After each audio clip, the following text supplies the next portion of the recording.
8 negosyong mahirap malugi dahil araw-araw kailangan. Hindi lahat ng negosyo kailangan sumabay sa uso para kumita. Minsan, mas magandang piliin yung negosyo na kahit anong mangyari, patuloy na may bumibili dahil kailangan talaga ng mga tao. May mga negosyong malakas lang sa umpisa pero kalaunan, humihina rin ang demand. Pero mayroon ding mga negosyo na araw-araw hinahanap at binabalik-balikan ng mga customer. At kapag tama ang pwesto, presyo at paraan ng pagpapatakbo, mas may pagkakataon kang magkaroon ng tuloy-tuloy na benta. Kaya kung naghahanap ka ng negosyo na mas steady at pwedeng pagkakitaan ng pangmatagalan, narito ang 8 negosyong mahirap malugi dahil araw-araw kailangan.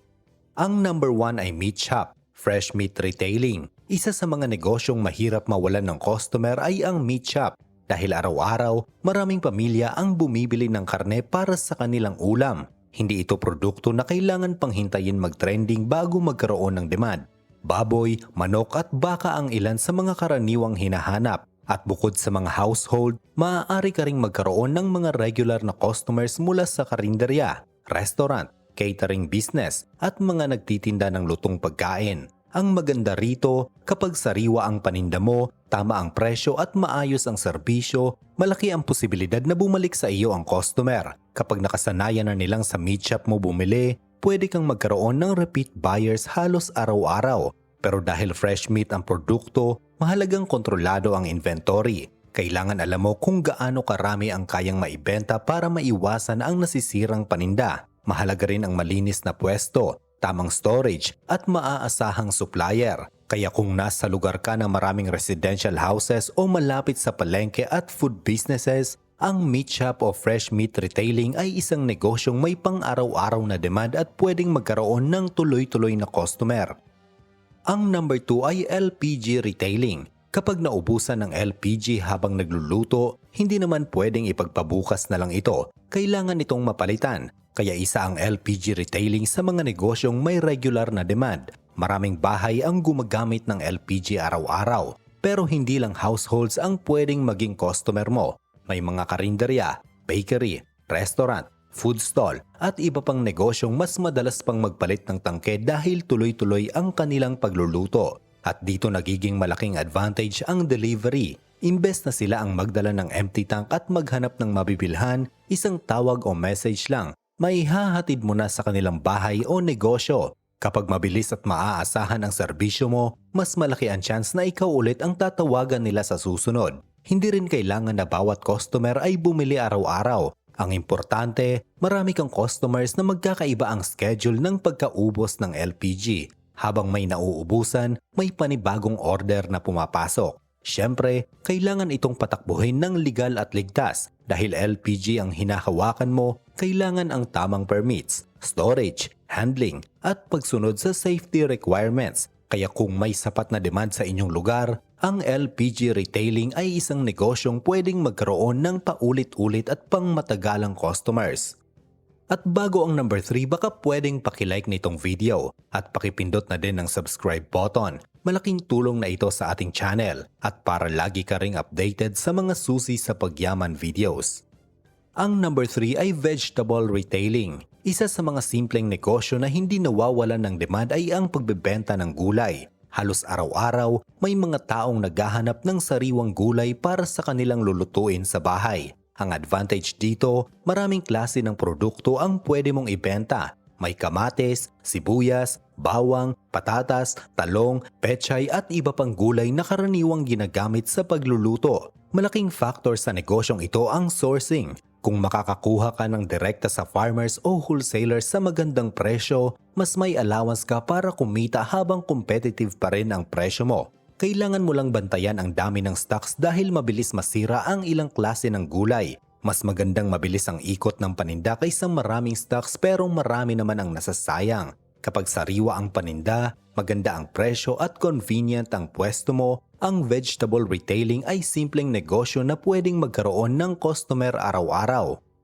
Ang number 4 naman ay egg retailing o egg dealer. Kung may isang produkto na simple pero halos hindi nawawala sa listahan ng bilihin ng maraming pamilya, iyon ay ang itlog. Kaya magandang negosyo ang egg retailing o pagiging egg dealer kung gusto mo ng produktong mabilis ang ikot at regular na binibili. Isa sa advantage nito, pwede kang magsimula depende sa kaya ng puhunan mo. Maaari kang magbenta ng tingi, per dozen, per tray, o maramihan. May iba't ibang sizes at presyo rin, kaya may pagpipilian ng customer depende sa kanilang budget. Malaking bagay dito ang pagkakaroon ng magandang supplier. Kapag nakukuha mo ang itlog sa mas mababang presyo, mas may pagkakataon kang magbigay ng competitive na presyo habang may maayos ka pa ring tubo. At dahil mabilis maubos ang itlog sa maraming bahay, posible kang magkaroon ng mga customer na bumabalik kada ilang araw o kada linggo. Pwede ka ring tumanggap ng bulk orders at mag-offer ng delivery kapag lumaki na ang iyong market. Pero bantayan din ang presyo dahil pwedeng magbago ang puhunan kada tray. Ingatan din ang handling at storage dahil bawat nababasag na itlog ay bawas sa kita. Hindi man kalakihan ang tubo sa bawat piraso, pwedeng bumawi sa dami at bilis ng bentahan. Kaya ang egg retailing o egg dealership ay magandang halimbawa ng negosyong simple, madaling maintindihan at may produktong paulit-ulit na kailangan ng mga tao. Ang number 5 naman ay cooking oil refill business. Hindi kailangang mamahaling produkto ang ibenta para magkaroon ng negosyo na regular ang customer. Isang magandang halimbawa dito ang cooking oil refill business. Dahil mantika ang isa sa mga produktong nauubos at kailangang bilhin ulit. Ang advantage ng refill setup, pwedeng bumili ang customer base sa kailangan at budget nila. May bibili ng 1 litro, kalahating litro o mas maliit na halaga. Dahil dito, nagiging practical itong option lalo na sa mga lugar na maraming naghahanap ng mas abot kayang bilihin. Sa negosyo naman, mahalaga kung saan ka kumukuha ng supply. Kapag nakabili ka ng maramihan sa legitimate at maaasahang supplier, mas mababa ang cost kada litro at doon manggagaling ang magiging margin mo. Hindi rin kailangan ng napakalaking pwesto para makapagsimula. Pwede itong idagdag sa existing store o magkaroon ng maliit na selling area. Basta maayos, malinis at sumusunod sa tamang food safety at labeling requirements. Ang kailangan mong bantayan ay ang presyo ng supply dahil pwedeng tumaas o bumaba ang halaga ng cooking oil. Dapat tama rin ang sukat sa bawat refill para magkaroon ng tiwala ang customer. At kapag nakilala ka sa malinis na produkto, tamang sukat at magandang presyo, may dahilan ang customer para bumalik kapag naubos na naman ang kanilang mantika. Kaya ang cooking oil refill business ay isang simpleng negosyo na may repeat demand dahil ang mismong produkto ay ginagamit at nauubos. Ang number 6 ay ice retailing o ice delivery. Sa bansang mainit tulad ng Pilipinas, simpleng produkto lang ang yelo pero maraming pagkakataon na kailangan ito. Kaya ang ice retailing o ice delivery ay pwedeng maging negosyo na mabilis ang ikot, lalo na kung nasa tamang lugar ka. Pwede kang magbenta ng iba't ibang sizes ng bagged ice. Depende sa pangangailangan ng customer. At kung may delivery ka, mas convenient dahil hindi na nila kailangang lumabas o bumiyahe para bumili. Malaking advantage din kung makakakuha ka ng regular na orders mula sa mga tindahan, vendors, parties, gatherings, at iba pang customer na nangangailangan ng maraming yelo. Ang importante rito ay mayroon kang maaasahang source, sapat na freezer o insulated storage, at mabilis na delivery para hindi madaling matunaw ang produkto. Kapag mabilis kang mag-respond sa orders at consistent ang supply mo, mas madali kang makakabuo ng repeat customers. Kaya kahit simple ang produkto, ang ice retailing o ice delivery ay pwedeng pagkakakitaan dahil may demand dito hindi lang paminsan-minsan, kundi sa maraming pang-araw-araw na sitwasyon. At nakakatuwang umabot ka hanggang dito. Gusto ko sanang malaman kung taga saan ka. I-comment mo naman sa ibaba para alam ko kung hanggang saan nakaabot ang videong ito. Ang number 7 ay frozen goods store. Kung convenience ang pag-uusapan, isa sa mga negosyong madaling magkaroon ng repeat customers ay ang frozen goods store. Maraming tao ngayon ang gustong may nakastock na pagkain sa freezer na pwedeng ihanda kapag walang oras o ayaw nang mag-isip ng lulutuin. Pwede kang magbenta ng hotdog, tocino, longganisa, nuggets, siomai, burger patties at iba pang frozen products. Dahil maraming pagpipilian, pwedeng bumalik ang customer para bumili ng ibang produkto o mag-restock ng paborito nila. Ang maganda rin dito, pwede kang magsimula sa piling fast-moving items muna. Hindi kailangan punuin agad ang freezer ng napakaraming produkto. Alamin kung ano ang mabilis mabenta sa inyong lugar. Sa kaunti-unting dagdagan ang inventory, kailangan lang ng maayos na freezer. tamang storage temperature at pantay sa expiration dates para mapanatili ang quality ng paninda. Kapag maganda ang selection, resonable ang presyo at laging available ang mga paboritong produkto ng customers, ang frozen goods store ay pwedeng magkaroon ng tuloy-tuloy na benta at repeat buyers.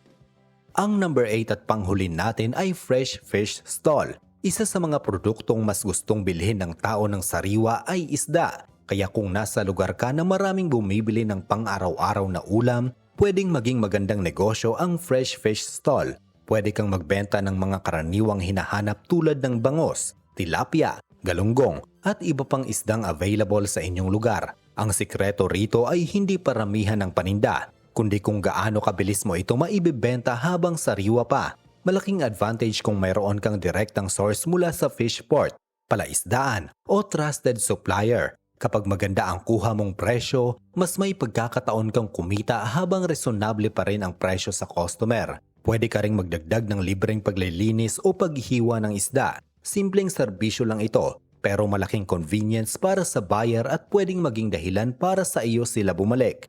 Kailangan lang bantayan ang inventory, kalinisan, at tamang paglalagay sa yelo para mapanatili ang freshness. Kaya ang fresh fish stall ay negosyong pwedeng magkaroon ng mabilis na ikot dahil sariwang produkto ang binibenta at regular itong hinahanap ng mga mamimili.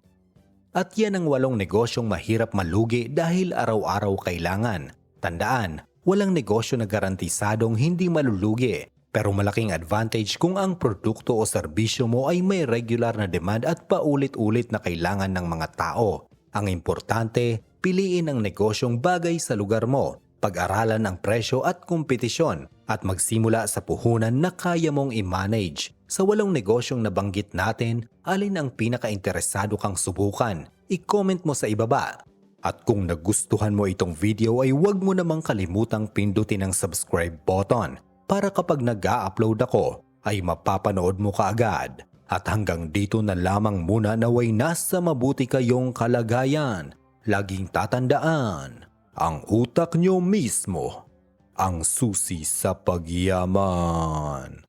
Goodbye.